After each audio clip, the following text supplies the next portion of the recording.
All right, so the first game, the Broncos versus the Bills, 1 o'clock.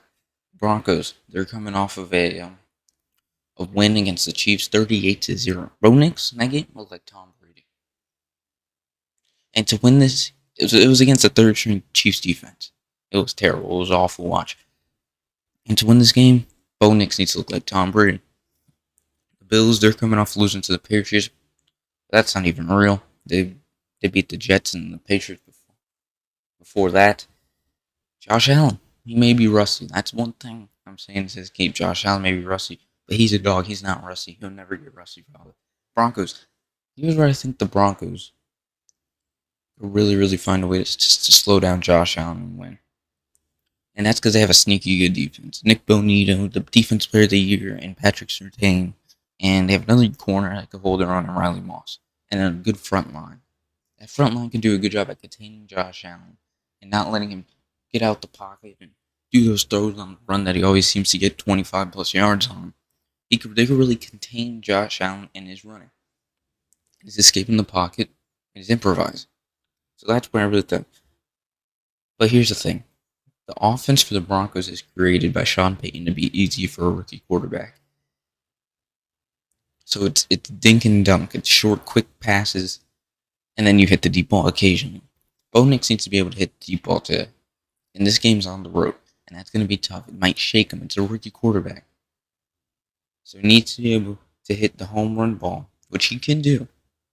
But in order to win this game, he needs to do. The Broncos this season, here's the stat. The Broncos this season, 1-7 against teams with a winning record, not including Week 18 against the Kansas City Chiefs. So all their losses came to a team with a winning record, and they only won once. Except against the Kansas City Chiefs, where they all played all third stringers. I just don't see it. The Bills, they're undefeated at home, and the pressure is on Josh Allen to finally bring home a Super Bowl. I don't see it. I don't see the Broncos winning this game. Josh Allen's too good. He's the best player in football. But I do think this game's going to be closer than Vegas might think. The spread is at 9, favoring the Bills. I think the Broncos cover that spread, but the Bills, they walk away with the win. Bo Nix will be just fine in controlling this game. Yet it won't be enough to win this game. And the defense is going to do good at slowing down Josh Allen. Next, it's a rematch from Week 1 in the Brazil Slip Bowl, where all the teams are slipping. Packers versus the Eagles. Here's my upset. This is the game I'm most excited about, and is my upset. I got the Packers winning this one. Both teams, especially the Eagles, look different since Week 1. The Eagles, they look better since Week 1. In Week 1, Saquon Barkley ran all over the Packers. He scored 3 touchdowns. And they were able to win that game in Week 1. So I think the Eagles look far more improved, and the Packers do look improved since Week 1. But I think the Packers coming off of 2 close games, one that doesn't count, one where they lost to the Vikings, which could have been the 1 seed. I think they're going to win. I think they're hungry for a win. I know both quarterbacks for both teams were hurt coming into the game. Jalen Hurts coming off a concussion, hasn't played in 2 weeks, so it's tough. But I don't trust Jalen Hurts and Nick Sirianni in this situation at all. At all. This is the game Nick Sirianni loses, and this is the game the Packers are comfortable in this position. They won last playoffs, Week 1, super wild card weekend, the 7th seed. They went into the Cowboys, went into AT&T Stadium, and won. Now that crowd or that environment's not as crazy as it's going to be in Philadelphia, probably. But Jordan Love and the Packers are comfortable in that situation and have no problem getting it done again. And I think they're going to get it done this time against Jalen Hurts, unlike Week 1. Simple. The Packers passing game with Jordan Love, despite losing Christian Watson,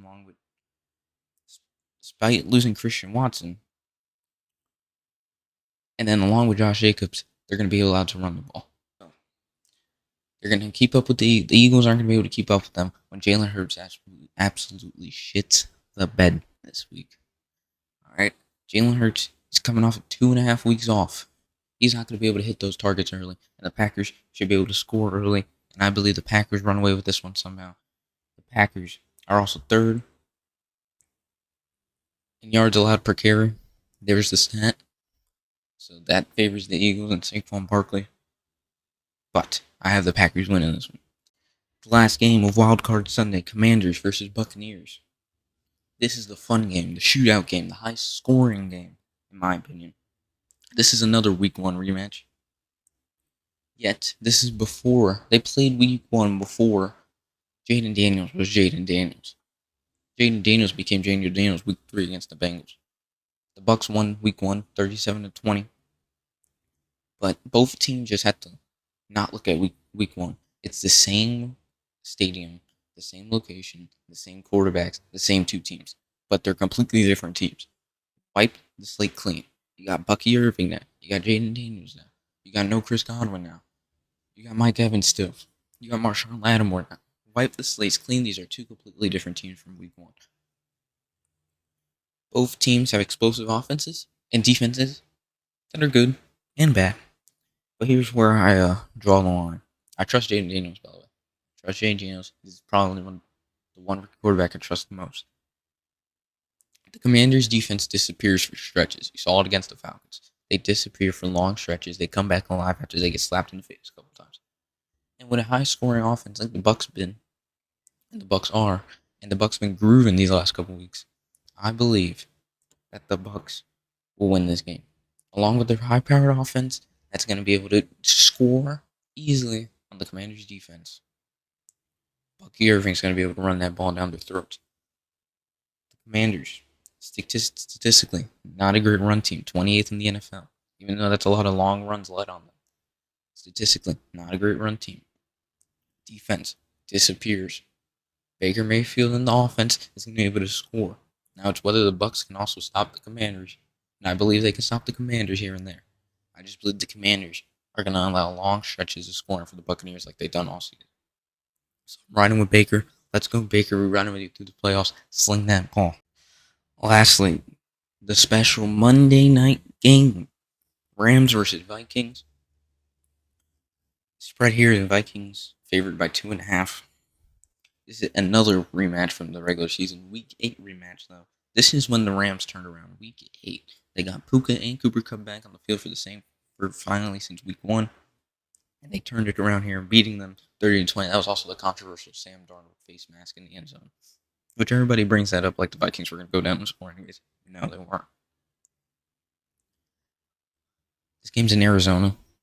So the Rams, their home field advantage kind of disintegrated. But I don't think SoFi Stadium holds any real home field advantage anyways. So it'll probably be a better home field advantage in Arizona. I like the Rams' young defense. They were able to sack Sam Darnold 3 times originally in the original matchup. And the Vikings didn't look good against a hurt Lions defense last week. So I believe the Sam Darnold magic Darnold dust wore off. And I believe we're seeing Sam Darnold shaken coming into the playoffs. And that's not good because this is his first playoff game. And I believe he's going to be shaky to start.